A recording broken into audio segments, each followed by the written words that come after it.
With Stage 1 of the Overwatch League 2019 season over, as well as the announcement and commencement of voting for this year's All-Star game, I've decided to make my own Atlantic and Pacific teams of the best players from this past stage, before combining the lineups. Before I begin, I'll quickly apologise for the slight delay in this upload, as I've been caught up with some personal stuff, but I'd also again like to thank all of you guys for the increasing support of late. It means a lot. With that being said, let's get straight into this video and start by looking at my best players of the stage for my Atlantic team, remembering that each decision is just my personal opinion. For the teams making up the best players, I've tried to keep it to a position from each role in the GOATS meta, as this makes the most sense in my eyes. As we can see, this Atlantic side is perhaps unsurprisingly very New York favoured, with their players taking up 5 of the 6 starting slots in my lineup. Mano and Meko have been perhaps the most consistent Reinhardt and D.Va players of Stage 1 from the Atlantic sides, often dominating their counterparts. I also considered players like Envy, Fusions, Fury and Poco, but all of these players, whilst demonstrating their great amount of talent, simply can't compete with this pair due to a lack of consistency, even though the pair came unstuck against the unexpected style of Seoul in the playoffs. Equally, Animo and Jonok have had little competition from their Atlantic peers. They've clearly shown that they are one of the top 3 support duos in the league. Honourable mentions would go towards players like Neko, whose stock sharply rose after his suspension ended, whilst Boombox and AimGod also created many highlights themselves, with fragging moments on Zenyatta. Nene just edges the Zarya role ahead of Ivy, Prophet and Carpe, as although all 3 performed extremely well, they each had moments where their level of quality could not be sustained on one of the most crucial heroes of the past meta. The one non-NYXL player I have is in the Brigitte role, and that player is EQO. EQO had a great stage, even if the opponents the Fusion faced were not the strongest.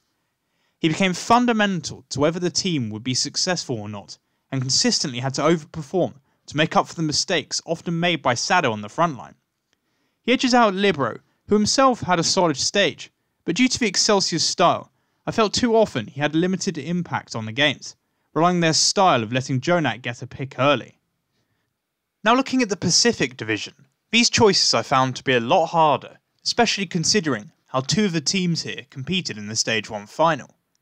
The easiest positions for me to decide were in the Brigitte and D.Va positions. Here I have chosen Haxel and Janu from Vancouver. I didn't feel that any other Brig player made as big of an impact as Haxel, and those who played as aggressively as him, such as Rascal, often ended up dying far more often. As a very honourable mention, Choi Hyobin just misses out on the D.Va spot, purely because of how well Janu has played across the stage.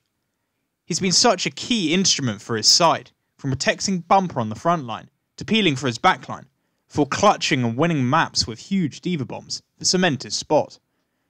Now looking at the support, it was a very tough decision, choosing from Moth and Violet of the Shock, and Twilight and Slime from the Titans, not to mention the other huge amount of talent, such as Big Goose and Shaz from the Gladiators. In the end, I think Moth exemplified how crucial he was to San Francisco's success, coming in clutch on multiple occasions with sound barriers, but also brilliantly positioned boops that were noticeable throughout the whole stage. Violet, on the other hand, just misses out in my eyes as a result of his inexperience. Whilst he might be a closer contender to being able to outduel a player like Jonak, his positioning at times saw him being picked off out of position and using Transcendence at poor times, whilst Twilight was consistently able to have a large impact from a position very close to Bumper on the front line without dying. Lastly, we have the Ryan and Zarya positions. I know there are some people who find Bumper's style of play to be poor and arrogant, but he's consistently continued to deliver with his uber-aggressive and cocky Reinhardt play that's been the spear of Vancouver's success. I recognise that Super outplayed him in the final, but taking the whole of Stage 1 into account, it is clear in my mind that Bumper performed better and a more consistent level throughout the stage than Super, who himself struggled at the start. The harder choice, and the hardest choice of all the players for me, was for the Zarya role. Primarily, I was stuck for a long time between the choice of Sinatra and Seo Min-soo, but also, had Decay been able to play a few more matches, he too could have entered the conversation. In the end, I went with Seo Min-soo over Sinatra, as I preferred his temperament overall.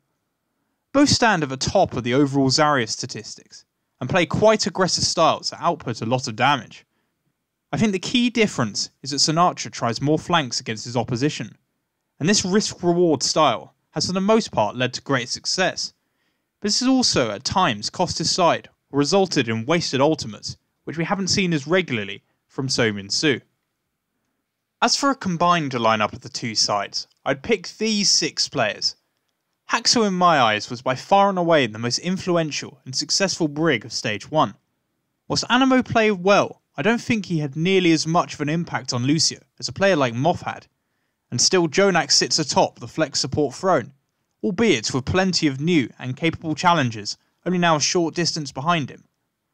Janu and Meko have both been amazing this stage, and have come in clutch on multiple occasions, so I really think that this decision came down to Meko's average performance against Seoul, and the fact that Janu is a part of the Stage 1 champions. Love him or hate him, Bumper at his peak dominated his opponents throughout Stage 1. Whilst there were times where he had the need to feed, or was simply punished for his over-aggression, the playoffs highlighted how the best teams at GOATS were the ones who took the initiative and dictated the tempo. Lastly, Nene sneaks in at the Zarya just ahead of So-Min-Soo, as I found looking back at all the regular season games, his level of play just kept at a more consistent level, with So-Min-Soo sometimes being a little overconfident and aggressive himself.